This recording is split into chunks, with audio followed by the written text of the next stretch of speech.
यादों के सब जुगनू जंगल में रहते हैं, हम बीते हुए कल में रहते हैं।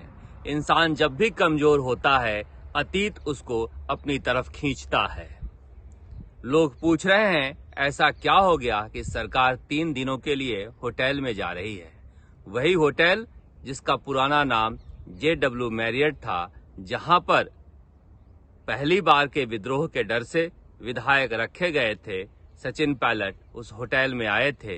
अब नाम बदल गया है, लीला पैलेस हो गया है, मगर सचिन पायलट चूंकि इस होटल में आए थे, इसलिए कहा जा रहा है कि एक बार फिर से पायलट वहां पहुंचे, इसलिए इस होटल को चुना गया है। मगर जनता त्रस्त है और सरकार मस्त है।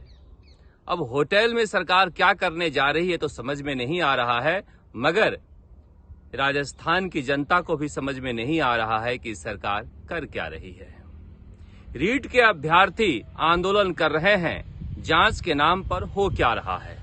खुद ADG अशोक राठौड़ जालोर सांचौर में कैंप किए हुए हैं और वह कह रहे हैं कि अकेले बाड़मेर और जालोर में इसका तार नहीं जुड़ा हुआ है, और भी जिलों में है। सवाई माधोपुर का नाम तो पहली बार में ही आ गया था। यानी राजस्थान के कई जिलों में रीट के पेपर आउट हुए हैं। अब आप सोच रहे होंगे कि SOG काम तो कर ही रहा है। सरकार की तरफ से तत्कालीन शिक्षा मंत्री और कई सारे मंत्री कह ही रहे हैं कि हमारी पुलिस बहुत अच्छा काम कर रही है। मगर पुलिस कैसा काम कर रही है हम आपको बता देते हैं। बत्तीलाल मीणा, आप सोच रहे होंगे कि पुलिस ने उसे अरेस्ट किया है। जी नहीं, कुछ लोगों ने या कुछ कांग्रेस के पदाधिकारियों ने हमारे सूत्र के अनुसार उसे यह कहकर बुलाया कि तुम्हारे जमानत की गारंटी है, तुम आ जाओ और सरेंडर कर दो। उसके बाद पुलिस उसे लेकर आ गई। बत्तीलाल जब आ गया तो उसने बता दिया कि भजन लाल कहाँ है। अब यहाँ पर कहानी खत्म हो गई थी। इतने में बाड़मेर का भजन लाल बिश्नोई अपने रिश्तेदार के लिए रीट का पेपर खरीदा था।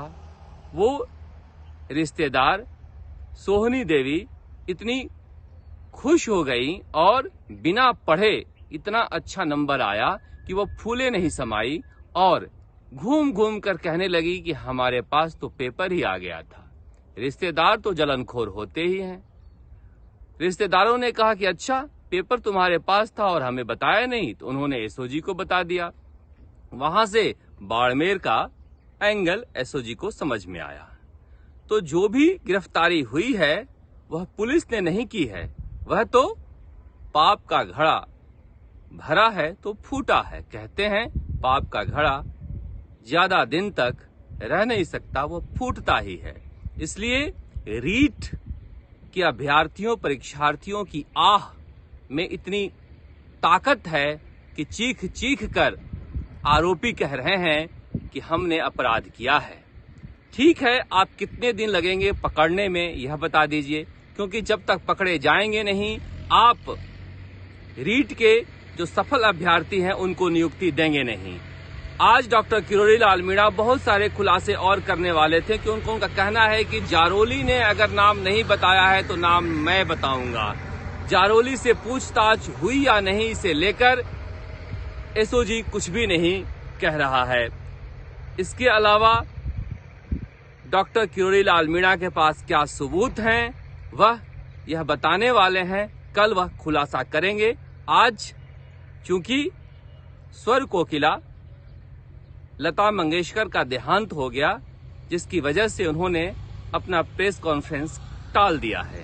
राजस्थान तक स्वर्गीय लता मंगेशकर की आत्मा की शांति के लिए प्रार्थना करता है। मगर हम चाहते हैं कि राजस्थान की जनता के दिलों में जो अशांति मची हुई है, राजस्थान सरकार उसकी भी शांति करे, खत्म करे, दफन करे ये राज कि किसने पेपर आउट किया था। SOG सीकर क्यों नहीं जा रही है? सीकर जाने में क्यों डर लग रहा है? भरतपुर क्यों नहीं जा रही है? भरतपुर जाने में क्यों डर लग रहा है? अगर कह रहे हैं कि बड़े से बड़े लोगों को नहीं छोड़ा जाएगा और जनता को शक है कि बिना बड़े लोगों का पेपर आउट हुआ नहीं है, तो फिर पूछताछ के लिए क्यों नहीं बुलाया जा रहा है? अब एक तरह से जो लोग रीट परीक्षा रद्द करने की मांग कर रहे हैं उनके खिलाफ जो सफल अभ्यर्थी हैं उनको खड़ा कर दिया गया है। ठीक है, आप परीक्षा रद्द मत कीजिए, मगर सीबीआई की जांच करा दीजिए ताकि यह तो पता चल जाए कि कितने लोगों ने कहां से पेपर खरीदा था और पेपर आउट कराने वाला कौन था। देखिए, जनता में जिस तरह की बातें हो रही हैं, बड़ी संख्या में कांग्रेस के विधायकों मंत्रियों का नाम आ रहा है। ऐसा लग रहा है कि रीट का पेपर खूब बिका है। आप ही फर्ज कीजिए कि आपके पास अगर 2 करोड़, 2.5 करोड़, 3 करोड़, 5 करोड़ में पेपर आ जाता है तो आप उस पेपर को 24 घंटे में बेचकर कितना कमाना चाहेंगे। तो ये लालची लोग और धूर्त लोग क्या सैकड़ों की संख्या में पेपर बेचे होंगे? जी नहीं, इन्होंने हजारों की संख्या में पेपर बेचे हैं। इसलिए इस परीक्षा को होने और न होने का कोई मतलब नहीं है। अब ठीक है, जिन लोगों ने मेहनत की है उसके लिए यह हो सकता है कि इस परीक्षा में जो सफल हुए हैं उनके लिए ही एक और परीक्षा करा ली जाए, ताकि जो मेहनती हैं वो तो बने रहें और जो फर्जी हैं वो बाहर आ जाएं, और साथ ही पोस्ट को बढ़ा दिया जाए। 50,000, 70,000 करने में कोई बुराई नहीं है। जब वादा आप पंजाब और उत्तर प्रदेश में कर सकते हैं तो राजस्थान में तो आपने वादा किया ही था बढ़ाने का, फिर क्या डर है। लेकिन नहीं, रीट के मामले में तो ऐसा लग रहा है कि सरकार के मुंह पर ताला लगा है। केवल एसओजी की तारीफ किए जा रहे हैं, क्यों कर रहे हैं समझ में नहीं आ रहा है। छोटे छोटी मछलियां पकड़ रही है एसओजी, वह भी 2 दिन, 3 दिन, 4 दिन में, ताकि माहौल बना रहे कि कुछ हो तो रहा है, मगर वाकई में कुछ हो नहीं रहा है। क्योंकि जब तक यह पता नहीं चलेगा कि रामकृपाल मीणा किसके कहने पर शिक्षा संकुल का चाबी लिया था, रामकृपाल मीणा किसके कहने पर शामिल हुआ था रीट के आयोजन में, जारोली के क्या संबंध थे तत्कालीन शिक्षा मंत्री और सुभाष गर्ग से, और क्या मुख्यमंत्री अशोक गहलोत का भीवा खास था। क्या कॉन्फिडेंस है। बर्खास्तगी के बाद भी वह कह रहा था कि मैं जा रहा हूं मुख्यमंत्री अशोक गहलोत से मिलने। आप समझ सकते हैं कि कितने विश्वास पात्र लोग होते हैं। अगर हर गलती कीमत मांगती है तो कीमत देने वाला कहां खो गया है। अब कीमत देने वाला होटल में जा रहे हैं। होटल में जाने की भी कई कहानियां हैं। दरअसल कहा जा रहा है कि मुख्यमंत्री अशोक गहलोत डरे हुए हैं। क्यों डरे हुए हैं?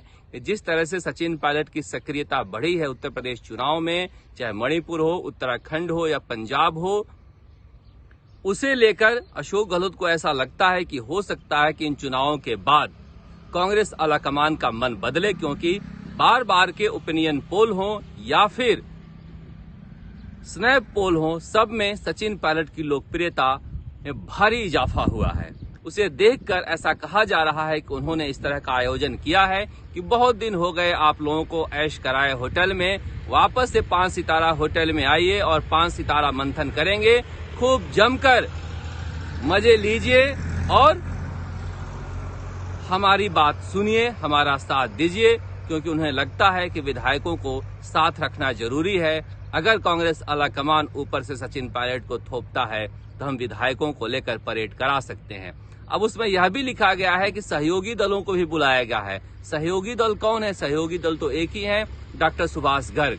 सहयोगी दल को लेकर जिस तरह से रीट को लेकर हंगामा मचा हुआ है, कम से कम मुख्यमंत्री अशोक गहलोत को स्थिति साफ करनी चाहिए कि राजीव गांधी स्टडी सर्किल अभी तक भंग हुआ या नहीं। क्या वह संरक्षक की भूमिका के नाते अपनी गलती की कीमत चुकाएंगे? मगर कुछ समझ में नहीं आ रहा है। अब सबकी निगाहें लगी हुई है डॉक्टर किरोड़ीलाल मीणा पर कि क्या वह खुलासा करने जा रहे हैं। लोग यह भी पूछ रहे हैं कि किस दिन हाईकोर्ट यह फैसला देगा कि सीबीआई की जांच हो, क्योंकि जिस तरह की जांच हो रही है निश्चित मानिए इस मामले में सीबीआई जांच तय है, कोर्ट दखल देने जा रहा है। इतने बड़े पैमाने पर जो घोटाला हुआ है, इस घोटाले को महाघोटाला कहा जा सकता है। भले ही सरकार को लगता है कि बीतते वक्त के साथ सब कुछ ठीक हो जाएगा, मगर जिस तरह से गुस्सा लोगों में है, जिस तरह का आक्रोश लोगों में है, रीट के अभ्यर्थियों में है, समझा जा सकता है। जो सफल हुए हैं वह भी गुस्से में है कि हमारी मेहनत को बदनाम किया गया, और जो असफल हुए हैं वह डरे हुए हैं, मगर गुस्से और डर के बीच जश्न मनाने कांग्रेसी विधायक 3 दिनों तक होटल में जा रहे हैं। वहां पर वह क्या करेंगे यह तय नहीं है। इतना कहा जा रहा है कि उन्हें बताया जाएगा कि आप नाराज मत होना, आप परेशान मत होना, मैं हूं, आपके सारे काम करूंगा। सारे विधायक कह रहे हैं कि ऐसे विकास की गंगा हमने देखी नहीं। वाकई में राजस्थान के इतिहास में सचिन पायलट की वजह से विधायकों का इतना विकास तो कभी हुआ ही नहीं था। विधायकों का जमकर विकास हुआ है, इतना विकास हुआ है कि हर विधायक कहा जाता है कि आज करोड़पति बन गया है।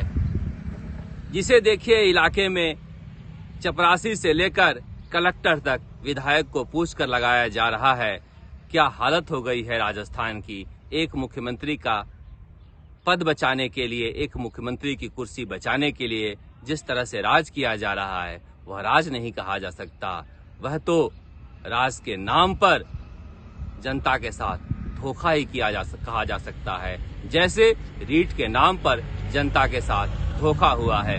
सरकार को इस पूरे मामले में पाक साफ होना पड़ेगा, क्योंकि सबकी निगाहें लगी हुई है कि आखिर जांच में क्या निकलता है। कौन सा मंथन करने जा रहे हैं वह जनता के लिए, यह भी साफ नहीं है। कम से कम आप सरकार छोड़कर होटल में बंद रहने जा रहे हो तो जनता के बीच बताना चाहिए कि क्यों जा रहे हो। वहां भी डर लग रहा है कहीं ऐसी बात न फैल जाए कि सारे विधायक आए नहीं, इसलिए मुख्यमंत्री निवास से पहले ही कहा जा रहा है कि शादियां हैं, हो सकता है 20-22 विधायक नहीं आए। ऐसा न हो कि आप लोग कहने लगे कि 20-22 विधायक छिटक गए हैं। आप सोचिए कैसे डर डर के ये सरकार चल रही है, मगर राजस्थान तक डरेगा नहीं। हर खबर रीट को लेकर हम आप तक पहुंचाते रहेंगे। राजनीतिक नियुक्तियों को लेकर जो कुछ होना है 28 फरवरी के पहले होना है, इसलिए कहा जा रहा है यह महीना कांग्रेसियों के लिए भी बेहद महत्वपूर्ण है। राजस्थान तक के लिए जयपुर से शरद कुमार।